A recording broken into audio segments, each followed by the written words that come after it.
बच्चों, कैसे हैं आप सब? आशा करती हूँ आप सब अच्छे होंगे, स्वस्थ होंगे। स्वागत है आपका इस कक्षा में। आइए आज हम पढ़ते हैं हिंदी का पाठ 15, सोने जैसे दिन हैं इसके। तो यहाँ पे किसके बारे में बात हो रही है? हमारे भारत देश के बारे में बात हो रही है। हमारा जो भारत देश है उसका गुणगान यहाँ पे किया जा रहा है। और वास्तव में जो है हमारा जो भारत देश है इस अनोखी शोभा है, एक अलग ही है और इसकी जो है बहुत ही ख्याति है, प्रसिद्धि है सब जगह। तो आइए पढ़ते हैं कि हमारे देश का नाम भारत है।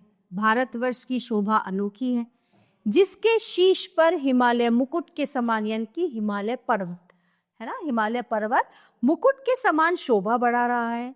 जो पवित्र नदियों की माला धारण किए हुए यानी कि हमारे भारत देश में बहुत सारी नदियां बहती हैं, जिसके चरणों को सागर धो रहा है यानी कि नीचे यहाँ पे जो है अरब सागर है। और यहाँ की संस्कृति महान है, भिन्न भिन्न धर्मों के लोग यहाँ आपस में मिलजुल कर रह रहे हैं। आपने देखा होगा भारत के नक्शे में चारों तरफ सागरों से घिरा हुआ है। छोटे मुंह से कैसे कह दूं इस भारत की बात रे, सोने जैसे दिन है इसके चांदी जैसी रात रे। कि मैं एक छोटा सा अबोध बालक कैसे मैं इसका गुणगान करूं, और जो है इसमें इसके दिन जो है सोने के जैसे हैं और चांदी इस भारत की रातें हैं। ऊंचा मुकुट हिमालय उजली सी नदियों की माला है, बाग बार पग धोया करता नील सिंधु मतवाला है, अनुपम सुंदरता ने दी है सारे जग को माफ रे। यानी कि यहाँ इनके शीश पे मुकुट यानी कि हिमालय पर्वत विराजमान है। यहाँ पे जो है उजली सी नदियां, बहुत सारी नदियां बहती हैं, माला है। और इसके बार बार जो है पैर कौन धो रहा है? नील सिंधु है ना, नील सिंधु मतवाला है, नील नदी सिंधु नदी।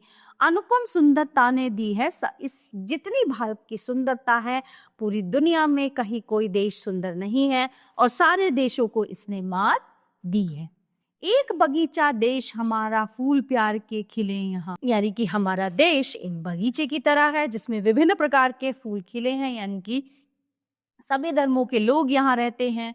अलग अलग है रूप रंग पर सभी प्रेम से मिले यहाँ, हर मौसम में मुस्काते हैं इस उपवन के पात्र। यानी कि सभी यहाँ पे प्रेम से मिलते हैं आपस में जो है सभी धर्मों के लोग, और हर मौसम में जो है इस बगीचे के पत्ते जो है वो खिलते हैं। हमारा देश बहुत ही अनुपम है, सुंदर है, विश्व में सबसे ज्यादा खूबसूरत है। तो प्यारे बच्चों, ये पाठ यहीं पे समाप्त होता है। आशा करती हूँ आपको अच्छे से समझ आया होगा। मिलते हैं अगली कक्षा में। धन्यवाद।